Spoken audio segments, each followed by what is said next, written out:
The official investigation concluded it was a tragic accident. A drunk driver fleeing aggressive paparazzi lost control in a Parisian tunnel. But for 25 years, alternative theories have persisted across the globe.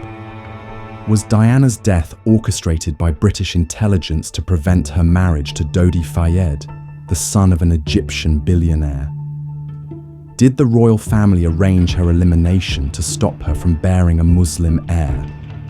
Or were powerful forces threatened by her humanitarian work and her plans to campaign against landmines?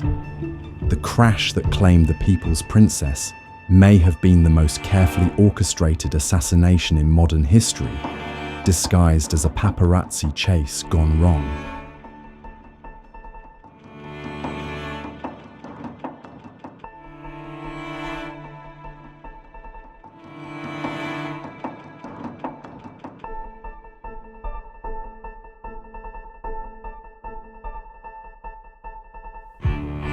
By 1997, Diana Spencer had transformed from a shy kindergarten teacher into the most photographed woman in the world. Her 1981 marriage to Prince Charles had been called a fairy tale, but by 1996, their bitter divorce had exposed the dysfunction within the House of Windsor.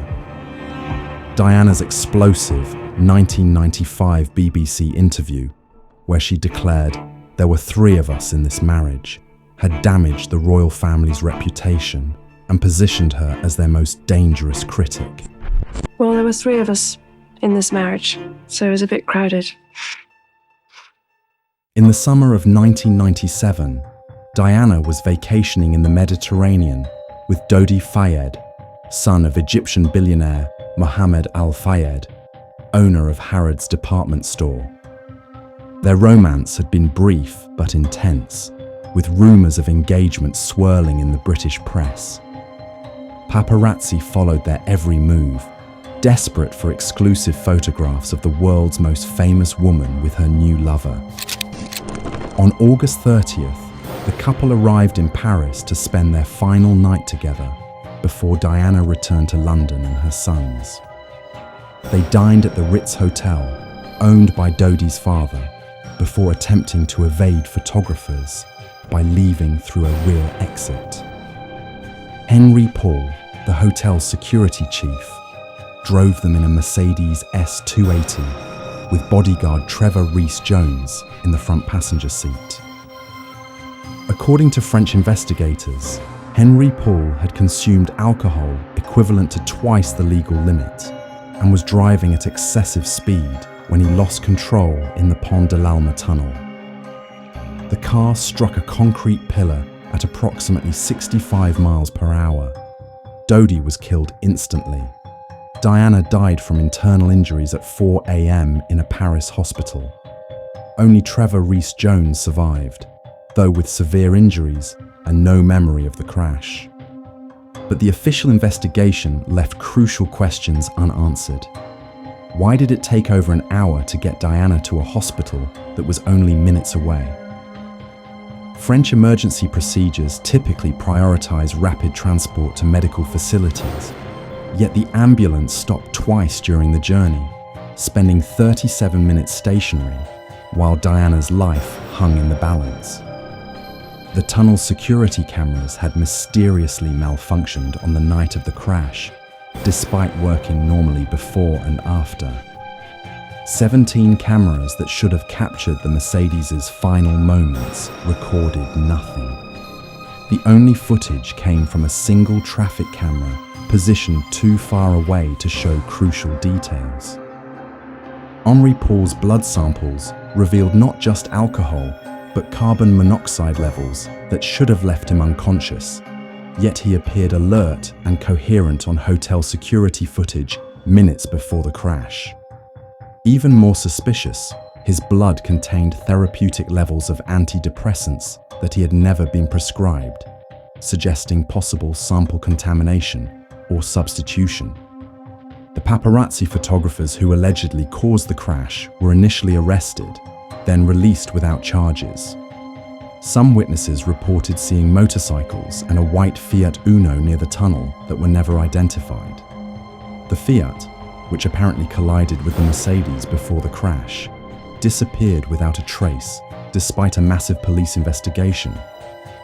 Most troubling of all were the intelligence connections. Henri Paul had been receiving payments from MI6 and French intelligence services in the months before the crash. Diana's phone had been tapped by British intelligence. Her friend Rosa Monckton, who was with her shortly before the Paris trip, was married to Dominic Lawson, former editor of the Sunday Telegraph and son of a former Conservative Chancellor with deep intelligence connections. If Diana was murdered, who wanted the People's Princess dead? The theories point to a complex web of royal, political, and commercial interests that may have viewed her as an unacceptable threat to the established order. The royal succession theory. Diana's relationship with Dodi Fayed posed an unprecedented threat to the monarchy. If they had married and produced children, Diana's sons, future kings of England, would have had Muslim half-siblings. Some theorists believe the royal family could not tolerate this scenario and ordered her elimination to preserve the Protestant succession and the monarchy's reputation. The arms trade theory. Diana's campaign against landmines threatened powerful weapons manufacturers and military contractors. Her high-profile visits to minefields and her advocacy for international mine bans could have cost the arms industry billions in profits.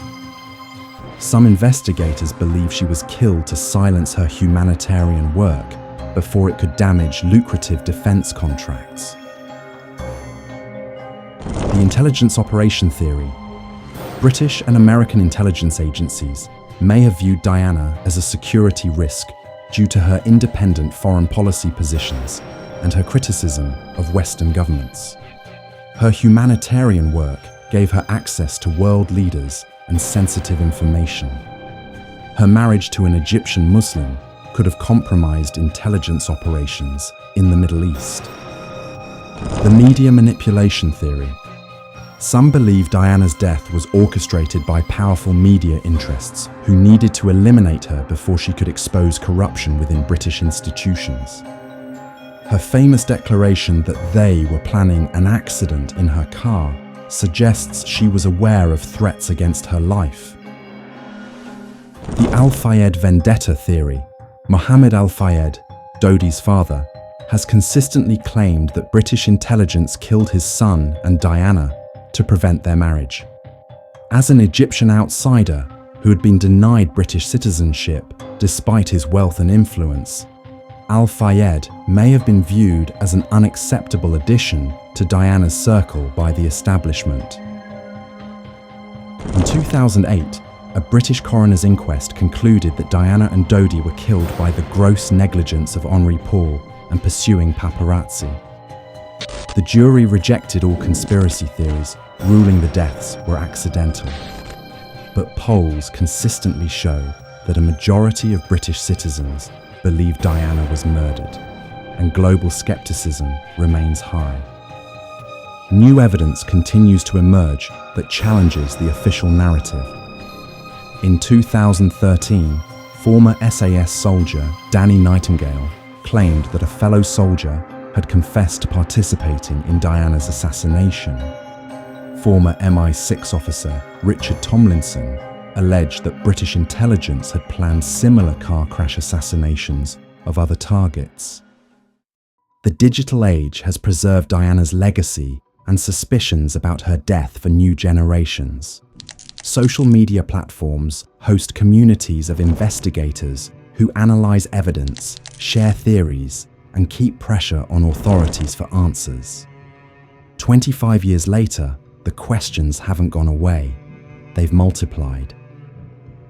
Perhaps the most compelling evidence for conspiracy is Diana's own words. Her letter to butler Paul Burrell, written 10 months before her death, stated, "This particular phase in my life is the most dangerous. Charles is planning an accident in my car, brake failure and serious head injury in order to make the path clear for him to marry." Was Diana's death a tragic accident caused by drunk driving and media harassment? Or was it a carefully orchestrated assassination designed to eliminate a woman who had become too powerful, too independent, and too dangerous to the established order? The People's Princess spoke truth to power throughout her life, challenging the monarchy, supporting humanitarian causes, and refusing to be silenced by protocol or tradition. Her death silenced a voice that had spoken for the marginalized and oppressed around the world. In an age of institutional distrust and media manipulation, Diana's death has become a symbol of how the powerful protect their interests. Whether her death was accidental or intentional, it eliminated a unique figure who had used her platform to challenge authority and speak for those without a voice. 25 years after that night in Paris, one question remains. Was the crash that killed the People's Princess a tragic accident, or the perfect crime disguised as one? The truth may be buried with Diana in the Spencer family crypt, hidden in classified intelligence files, or driving through Paris in a white Fiat Uno that was never found. What do you believe happened to Princess Diana?